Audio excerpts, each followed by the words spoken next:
santo, não é santo, e só a Judéia tinha suas obras. O cântico dos querubins, perdão, dos serafins é Isaías: abrace um rei diferente. Aleluia, Deus. Que rei é esse? Ele é santo, santo, muito santo. Aleluia. E não só a Judéia, mas toda a terra está cheia da sua. A glória que eles estão dizendo aqui são obras. Essa glória que eles estão dizendo aqui faz alusão a obras.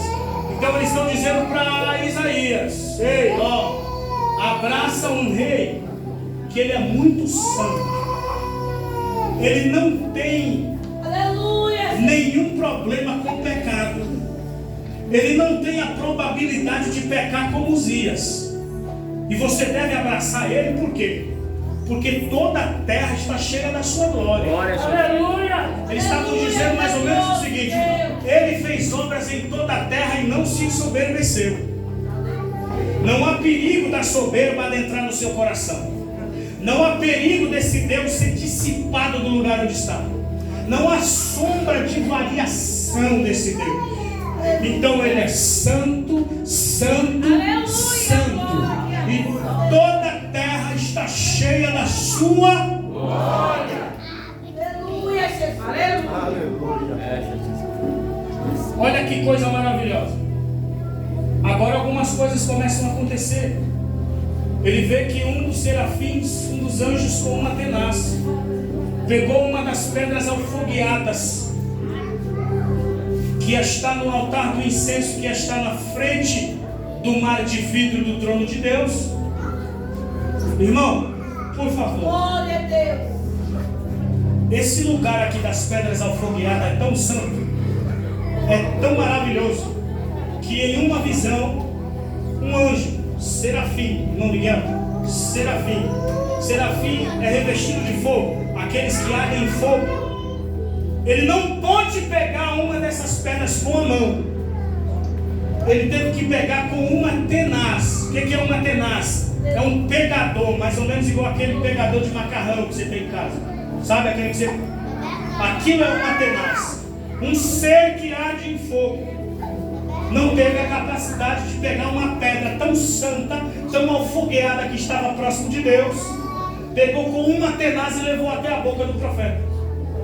Porque nesse momento aqui, em que a glória de Deus se revela, nesse momento aqui em que a glória de Deus se revela, Isaías vai olhar para si e vai dar um estralo nele e vai dizer bem assim: ai de mim, que vou perecendo. Agora eu estou arrebentado. Por quê? Porque eu vi o Senhor dos Exércitos. Alguma coisa está acontecendo com Isaías aqui. Ô, glória. Ele reconhece diante de Deus que estava em pecado. Aleluia. Mas aí o anjo pega uma tenaz, pega uma pedra alfogueada e coloca nos seus lábios, purificando o seu pecado. O que eu acho maravilhoso desse texto, sabe o que é? Diga assim: o que é, pastor? O que é, pastor? Não, desse jeito está fraco. Diga assim: o que é, pastor? O que é, pastor? Do capítulo 1 até o capítulo 5, você vai ver Isaías denunciando o pecado de todo mundo. Do capítulo 1 até o capítulo 5, Isaías bateu em toda a Judéia. Isaías bateu em rei, bateu em rainha, bateu em plebeu, bateu em governador. Isaías denunciou o pecado de todo mundo. Porque até o capítulo 5 ele só viu o pecado dos outros. Mas agora no capítulo 6, ele está tendo um encontro com Deus. E quando você tem um encontro de verdade com Deus, não é o pecado dos outros que Ele revela. Quando você tem um encontro de verdade com Deus, o maior pecado que é visto é o seu. Diante de Deus, esse profeta aqui não vê o pecado dos outros. Diante de Deus agora o pecado que está sendo visto é o dele. Então ele vai dizer: ai de mim que vou perecendo. Eu habito no meio de um povo que tem lábios impuros. E eu também sou de impuros lábios. O que é que vai acontecer da minha vida? Isaías agora vai ter um encontro com a misericórdia.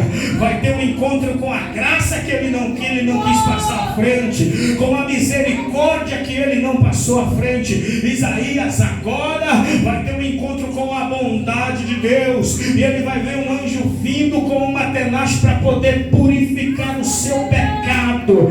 Eu fico maravilhado com esses profetas dos nossos dias, querido pastor Ney. Ele só vê o pecado dos outros. Ele só enxerga pecado na casa dos outros.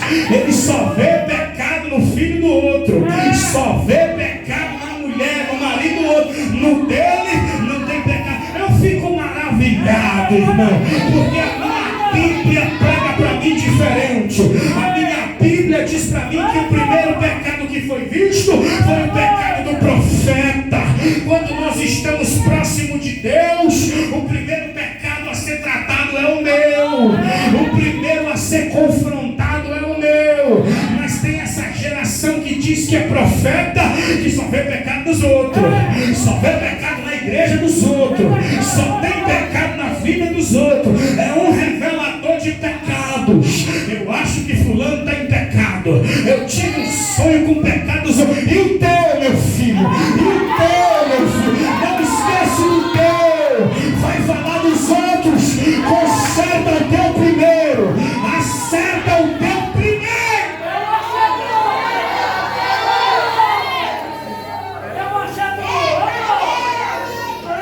Acerta a sua casa primeiro.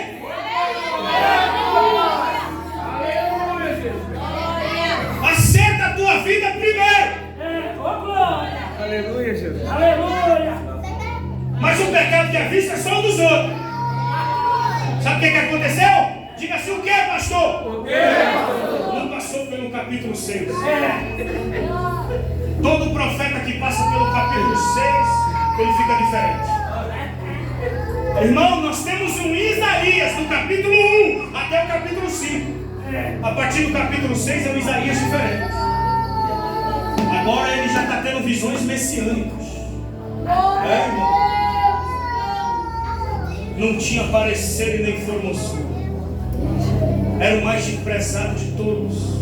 Se olhássemos para ele, nenhuma beleza víamos. Isaías, depois do capítulo 6, começa a ver coisas diferentes. Porque há quem trate o pecado dos outros estando no mesmo pecado. Há quem tente denunciar o pecado dos outros estando debaixo do mesmo pecado. E Deus não comissiona assim. Repare que primeiro Deus trata o pecado de Isaías, depois o comissiona. Porque Deus não vai enviar ninguém para denunciar nada estando em pecado. Opa, peraí. Se acerta primeiro aqui. Acerta as suas contas com Jesus, depois vai pregar. Vai sair por aí afora tentando consertar o altar dos outros se o teu está quebrado. A primeira coisa que Elias fez antes de orar ao Senhor foi consertar o altar de Deus e levantar um outro altar para o sacrifício. Antes de Deus o enviar, Deus acerta com ele.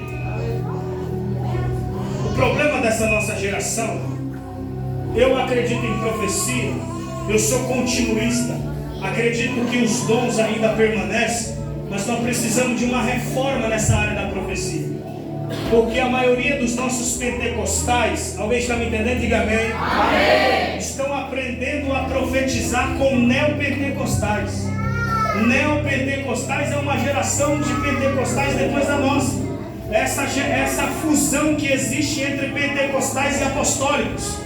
Neopentecostais são o pessoal da Igreja Plenitude do Trono de Deus, é o pessoal da Universal, Mundial. Esses são neopentecostais. E a forma de profecia não é bíblica. Porque a forma de profecia, aprenda só um minuto.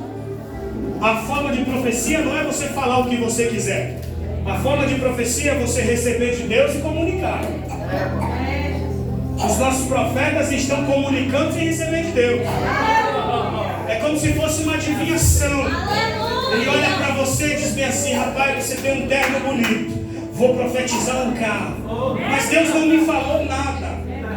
Se Deus não me falou nada, não devo profetizar. O sistema bíblico é diferente. Eu só vou comunicar o que Ele me comunicou. Eu não vou chegar aqui e ficar dizendo nada que Ele me falou. É por isso que eu prefiro passar 1 hora e cacetada falando de Bíblia, pregando Bíblia, expondo Bíblia, do que ficar por aí com revelatório que Deus não me disse nada. Isso é perigoso. Você pode ser repreendido por Deus. Deus pode te colocar no estreito, porque tem muita gente aqui que quer uma palavra, uma direção. Muitas das vezes você quer usar a Deus. A funcionalidade do dom funciona de acordo com o Espírito Santo, não é de acordo com a sua vontade. Ele me deu o dom para revelar, então eu vou sair revelando. Não, querido. Aleluia. Todo profeta tem que andar com a Bíblia debaixo do braço. Se Deus não te deu nenhuma revelação, pregue Bíblia. Existem profetas na Bíblia que ficaram 5, 6, 7, 10 sem comunicar nenhuma mensagem ao povo. Sabe por quê? Porque Deus não havia lhe falado nada. E nesses 5, 6, 10 comunicaram só o que estava escrito. Mas Aleluia. isso está perigoso dentro das igrejas. Na minha igreja nós tratamos disso. Alguém está me entendendo? Diga amém. Amém. Sabe por quê, irmão? Porque tem uma geração no nosso meio que eles colocaram a profecia acima do que está escrito. Isso é uma heresia, isso é uma loucura terrível. Nenhuma profecia pode invalidar o que está escrito. Aleluia. Nenhuma profecia vai de acordo com o que está escrito. Esses dias teve um doido que disse que ia separar da esposa sem motivo comum bíblico por causa de uma revelação. É possível? Quer dizer que a profecia pode invalidar aquilo que foi revelado nas escrituras para nós? Nunca! Nenhuma profecia pode invalidar aquilo que está escrito. Por que isso? Porque a nossa geração está acreditando muito mais em revelação do que naquilo que está escrito. Uma profecia no Facebook causa mais pânico do que uma pregação. Tem um monte de gente que está tendo sonho com a vida de Jesus. Aí dana o povo, me desculpe a expressão, compartilhando. Eita, Jesus está voltando. Você viu? O menino viu. A criança viu. Eita, fulano de tal viu. Eita, teve um velho que teve um sonho. Eita, teve não sei quem, um bebê que teve um sonho. Oi, irmão. O que esse povo está sonhando já está escrito há mais de 2000 anos para nós. O que esse povo está sonhando, aí os crentes, aí um estudo sobre a vida de Jesus, 5.000 visualizações. Uma profecia da vida de Jesus, 2 milhões de visualizações. A pessoa acredita que Jesus está voltando, por quê? Porque teve um menino que sonhou. Ah, está muito próximo. Você viu o menino que viu lá? O menino estava carpinando lá, viu Jesus voltando. Eita, e agora? Vamos se preparar. E o que eu faço? Que está aqui nos cultos de ensinamento dizendo: te prepara. Está escrito, ele vem. Ele vem não é porque uma criança sonhou. Ele vem não é porque tem mulheres sonhando. Ele vem porque está escrito. Está escrito. No final, quando Deus trata o pecado dele, agora sim, quem há de ir por nós? E aí ele se põe: eis-me aqui, envia-me. Amém. Mas ele já não estava profetizando? Ei, irmão, olha para mim. Se aguenta ouvir Bíblia, eu quero que eu pare aqui e cante um zinho. Você é daquela geração que aguenta ouvir Bíblia, que só gosta de corinho, de fogo. Por que é que o comissionamento só vem no capítulo 6? Mas ele profetiza do capítulo 1 até o capítulo 6. Aleluia, Deus. Tem gente profetizando sem ser comissionado. Tem gente fazendo sem ser chamado para fazer. Aleluia, Deus. Você pode querer profetizar. Todo mundo pode te considerar profeta. Aleluia. Mas uma coisa é no céu te consagrar e dizer vai. Aleluia. Não põe a cara para fazer aquilo que Deus não te chamou para fazer. Não queira pôr a mão naquilo que Deus não te consagrou para poder pôr a mão. Irmão, se fosse eu ali com o Senhor, eu ia dizer, peraí, Senhor, mas eu já achava que eu era profeta. Não, você profetizava. Profeta você é agora. Você profetizava. Existe uma diferença muito grande em profetizar e ser profeta. Eu posso não ser profeta e profetizar se Deus me der uma revelação. Mas eu só sou considerado profeta depois das mãos estendidas pelo céu. Sabe o que é isso? Pensa num povo, irmão, vou pregar. Pensa numa geração que quer ser pastor. Hoje todo mundo é pastor. Pregou ali, pregou aqui, pastor. O cara é cooperador. Chega na igreja, chegou o pastor fulano, ele estufa até o peito, irmão. Eu já vi uns 3 pôr a cara para ser pastor e tomar um pau tão grande, tomar um couro tão terrível. Teve um que estava pastoreando 30 ovelhas. Falou, eu não aguento, pastor, vou ter que entregar, está insuportável. Os irmãos dão muito trabalho, tá mesmo. Eu nunca vi, pastor, é fofoca demais, é mesmo. Verdade, Jesus. Eu nunca vi isso, pastor. É uma reclamação medonha, é mesmo. Mas só aguenta isso quem é chamado. Aleluia. Todo dia é um problema para resolver. É assim e não vai mudar. A diferença de quem tem chamado é que ele gosta de resolver essas coisas. Ele gosta de ver a igreja cheia, abençoada. A gente chega aqui e fala, nossa, que rebanho abençoado, que coisa linda. É que nem quando você chega diante de uma plantação de roseira, de rosas, você fala, meu Deus, que coisa linda. Entra dentro dela sem proteção. Olha os espinhos lá embaixo furando, rebentando. Nenhum jardineiro de verdade, nenhum jardineiro que se preze, você pode ter certeza que ele tem as mãos tudo ferido de espinhos, traumas, cheio de adversidade, de tribulações. Mas é assim que Deus quer, sofrido, cheio de aflições, mas com o coração alegre para poder servir ao Senhor, com alegria, com felicidade. Hoje Deus está confirmando algumas chamadas aqui em nosso meio. Hoje Deus está comissionando alguns Isaías aqui no nosso meio. Hoje Deus está nesta igreja levantando obreiros capacitados para o serviço da obra de Deus. Falo isso sustentado pela palavra. Tem alguns Isaías que estão passando pelo capítulo 6 e agora estarão preparados para comunicar as palavras do Senhor. Quantos entendem isso? Fique de pé comigo em nome de Jesus. Eu quero orar pela sua vida. Querido Deus, em nome de Jesus, nós te bendizemos e te glorificamos nesta noite pela sua palavra que nos fora ministrada.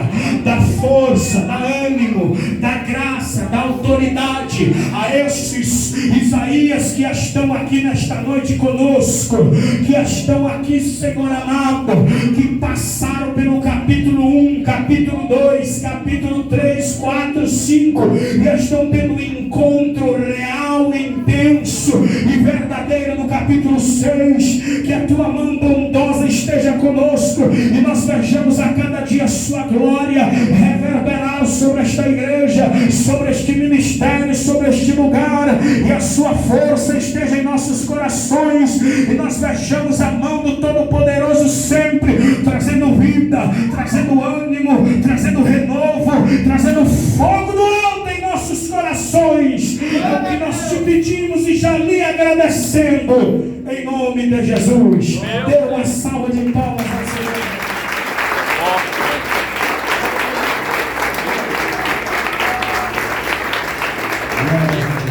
Deus, nós já vamos encerrar. Agora, Deus, eu te vou agradecer todo mundo, irmão, mais uma vez, de coração mesmo. Que palavra maravilhosa, confirmação do céu. Meu Deus, palavra poderosa mesmo. E para quem achou que ia acabar por aqui, o Reinaldo está aí fora? Foi buscar a esposa, né? Para triste ou alegria de alguém, nós temos mais 7 dias de campanha igualzinho a esse. Aleluia! Ah, você não gostou não. Eu creio, já Se hoje você achou que Deus falou, sábado que vem nós iniciamos a campanha e tem mais 7 sábados de campanha para a glória de Deus. Deus irá te falar poderosamente neste lugar. Amém? Amém ou amém? Amém. Senhor pastor Ednei, com as palmas bem fortes, Jesus, obrigado.